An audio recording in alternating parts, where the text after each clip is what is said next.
This is Anjali Kushwaha from class 9th and my today's topic is French society during the late 18th century.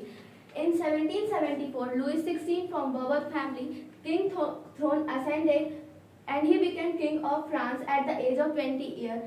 He married Marie Antoinette, an Austrian princess.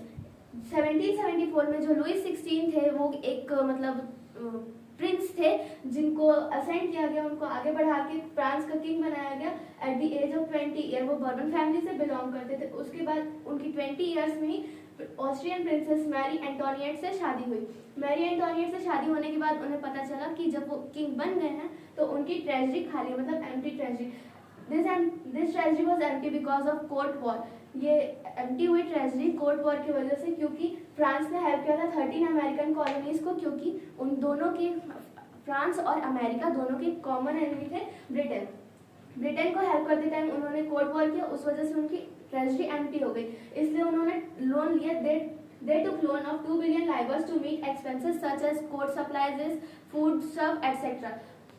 And then other country lenders took interest at the rate of 10% interest. Then state was forced to increase the taxes. जब उन्होंने दूसरी countries से कर्ज लिया, उधार लिया, तो उन्होंने दूसरी कंट्रीज ने उस 2 बिलियन लाइवर पे 10% का इंटरेस्ट और लगा दिया। इस वजह से उन्हें अपना स्टेट की एक मीटिंग बुलाई, उन्होंने नेशनल असेंबली बुलाई। उसमें उन्होंने ये डिक्लेयर किया कि स्टेट को अब वो टैक्स भरना पड़ेगा, जो कि टैक्स इंक्रीज होगा।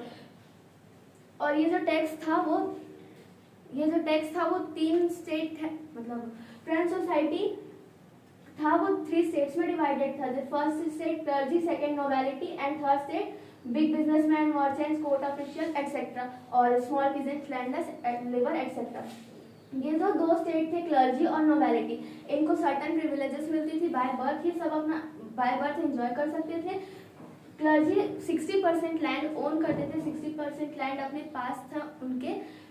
वो फ्रेंच के 60% लैंड क्लर्जी रखते थे। नोबिलिटी को बाय बर्थ सर्टेन प्रिविलेजेस मिलती थी और कुछ परसेंट लैंड नोबिलिटी भी ओन करते थे। इसमें यह था कि जो स्टेट थे उसने ऐसा डिसाइड किया था कि थर्ड स्टेट को ही सिर्फ टैक्स पे करना है।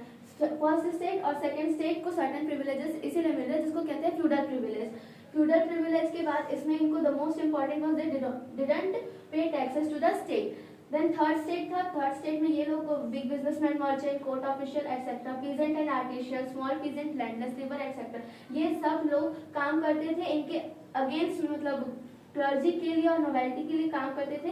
क्लर्जी में आते हैं हमारे चर्च मेंबर्स और नोबिलिटी में सब मिक्स है।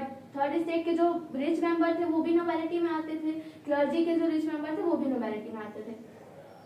अब जो टैक्स ये लोग पे करते थे वो 2 टैक्स है, टाइथस और टाइल। टाइथस वो टैक्स था जो कि ये लोग पे करते थे चर्च को, और ये इनडायरेक्ट टैक्स था क्योंकि ये जो जैसे कि यहाँ पे सॉल्ट और टोबैको पे टैक्स लगाया गया था और ये टैक्स ये लोग पे करते थे चर्च को। Indirect tax, as a indirect tax, ये पीजेंट्स और आर्टिशियन को ही पे करना था। और टाइल था वो जो डायरेक्ट टैक्स था, वो जो स्टेट को पे करते थे, स्टेट गवर्नमेंट ऑफ फ्रांस को वो पे करते थे टाइल। और टाइथस ये लोग पे करते थे चर्च को। और चलो क्या हुआ तो आगे